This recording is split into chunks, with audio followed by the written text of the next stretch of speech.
there's a few basic accessories that you're definitely going to want to have as a beginner. First of these is a pair of hemostats, or forceps. These are basically surgical pliers that we use to extract hooks out of fish's mouths or to hold things if we need to, and we can use these to crimp down barbs on flies. As we all know, we like to fish barbless. The second of which is a pair of nippers, or line clippers. Pretty easy here, although this one is designed for this purpose. You can use a pair of fingernail clippers, but they usually wear out pretty quickly. Also, this one has a little needle in the end, which I can use to poke out the eyes of the flies, which might have been glued over. We need some type of fly dressing to coat a dry fly with, to keep it waterproof, obviously to keep it riding on the surface of the water. I've come up with a system that's worked pretty well for me. I first of all treat a fly with a silicone paste, like this gink here. I simply squirt a little under my fingers and rub it into the fly. But once the fly is waterlogged or it's got fish slime on it, I also carry this shake or powder, which is essentially silica gel. And what I do is open the cap to this, insert my fly, shake it up, and that takes all the water and slime right off the fly and it floats like a cork. Next time around, I may retreat it with the gink and alternate between the two. That system's worked really well for me. Conversely, I need something to sink a fly if I'm fishing a wet fly, a nymph, or a streamer. So you want to carry a selection of split shot with you. This little selector pack has all different sizes as per the water depth and the current speed. I simply pull the proper split shot out, attach it to my leader, say anywhere from 4 inches to maybe 2 feet up the leader, and off I go. Another thing that I highly recommend for you as a beginner is strike indicators. A strike indicator is essentially a fly rodder's bobber. Anytime I'm fishing a fly that I don't have contact with, or one that's riding dead drift with the current, like a nymph or a wet fly, I want to use this strike indicator to tell me when a fish has hit. Essentially, I put the strike indicator up on my leader 1.5 to 2 times the water depth. Really can make a big difference in the number of fish you catch when fishing in this fashion.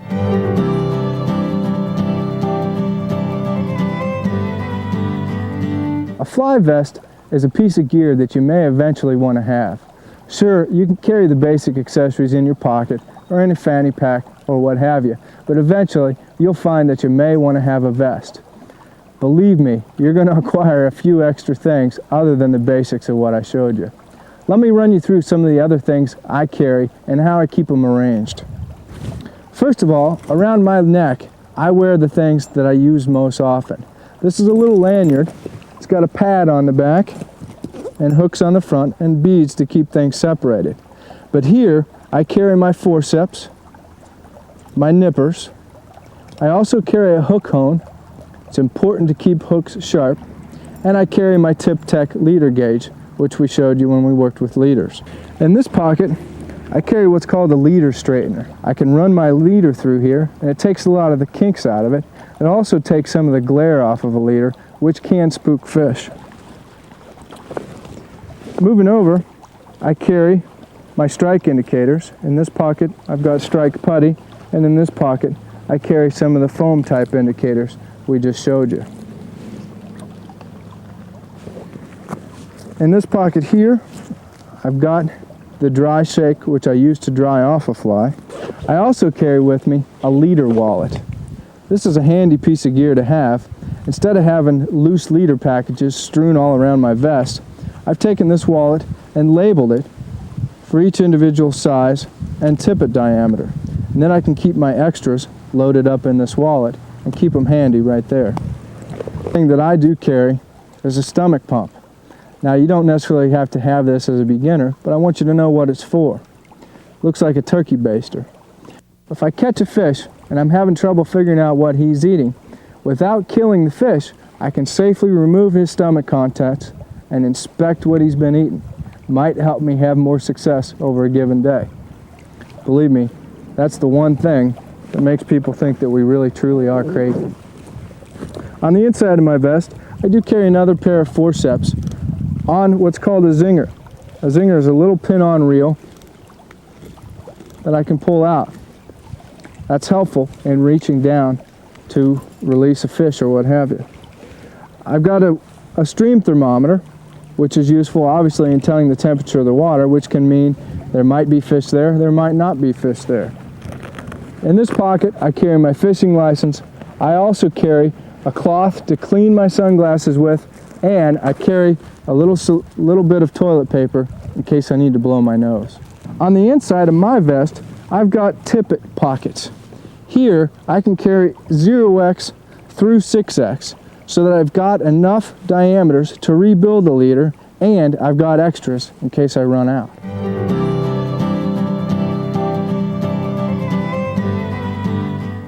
Waders are another accessory that may or may not be necessary depending on where you're fishing, but I want you to know a few things about them. First of all, this is a boot foot pair of waders. By that I mean the boot is attached to the wader all in one piece. Here we have a stocking foot pair of waders that has a stocking pajama type foot, and we wear an additional boot over top of it. Some of the pluses and minuses about each. The boot foot wader is easy to get off and on. Really makes it convenient. Boot foot waders are also warmer in the winter months because you're not lacing a boot up around your foot, thus constricting blood flow. So you get more blood to the foot and you'll stay warmer. Some of the negatives of boot foots are that you never get them to fit 100% right, and they're big and clunky, kind of tough to walk around in.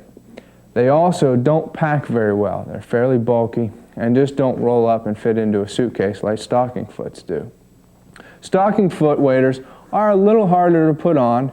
In the winter months, they can be a little colder, but they are super form-fitting, very comfortable, and anytime you're going to be walking any distances, you want to have the additional boot on. Just a heck of a lot more comfortable. Stocking foot these days, by far, is the wader of preference. This wader here is made of neoprene. Neoprene for years has been the material of choice. It's essentially what wetsuits are made out of, but this neoprene is waterproof. Neoprene is an insulating material and will keep you fairly warm. Another type of stocking foot wader, which is new on the market in the past few years, is a breathable wader. Essentially made of Gore-Tex type material, this is a very lightweight material that breathes underwater, which means it lets the heat and moisture vapor escape through but still remains waterproof. By far, the stocking foot breathable waders have been the wader on the market for the past few years, and I'm sure will continue to be. You put on a pair of these and you feel like you're wading in pajamas. Boot foot waders can be made out of a number of different materials, and really doesn't matter. You decide. They are made out of neoprene, there are breathable boot foots, or rubber or 3-ply nylon PVC type waders. One last thing to mention on the boots, you'll notice that these boots have felt on the bottom of them instead of a rubber sole. I highly recommend, if you're wading in streams, that you get felt soles. They grip the stream bottom a lot better than rubber does.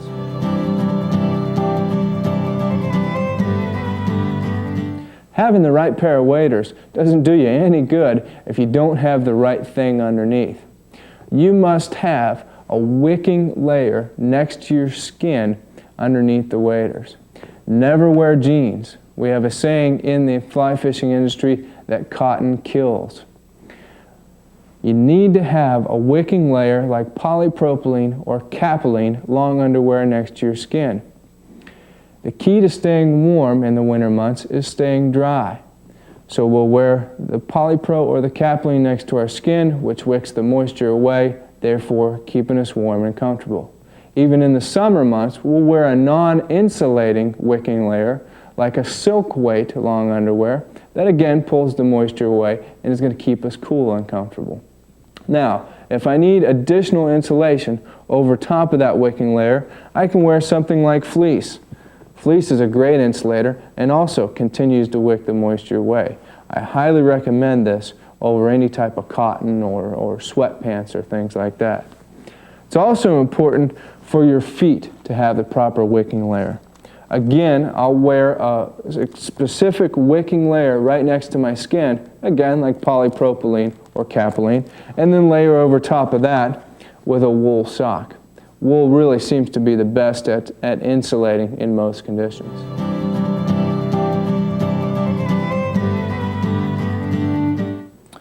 Another couple of accessories which are extremely important to me, first of all, is a pair of polarized sunglasses.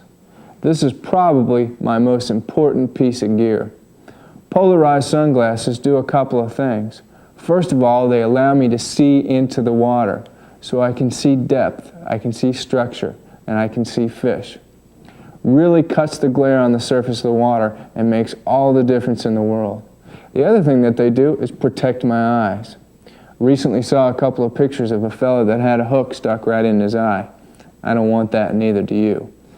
Polarized sunglasses are of utmost importance, and you really can't fish without them. The other is a hat.